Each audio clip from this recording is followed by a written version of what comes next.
मैं इस वक्त मौजूद हूँ सफारतखाना पाकिस्तान सऊदी अरेबिया रियाद में, जहाँ पे जश्न आज़ादी के हवाले से पुरवकार तकरीब का इनकाद किया गया, जिसमें सफीर पाकिस्तान अहमद फारूक ने कौमी तराने की धुन पे परचम कुशाई की। यहाँ पे तीनों मुसल्लह फौज के जो अफसरान थे वो मौजूद थे, पाकिस्तानी कम्युनिटी के बहुत बड़ी तादाद यहाँ पे मौजूद थे। इसके अलावा सफारतखाना पाकिस्तान के जो अमला है वो भी यहाँ पे मौजूद था।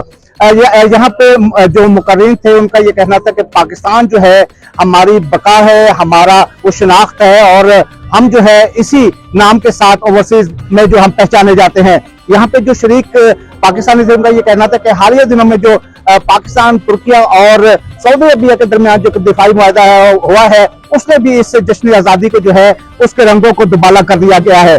तो यहाँ पे जितने भी पाकिस्तानी और सफारती और हमारे जो एम्बेसडर है अहमद फारूक, उनका ये कहना था कि पूरी कौम को मुबारक हो कि जिस तरह से पाकिस्तान आगे बढ़ रहा है। सबने ये दुआ भी की कि पाकिस्तान इसी तरह से तरक्की और खुशहाली की मंजिल तय करता रहे।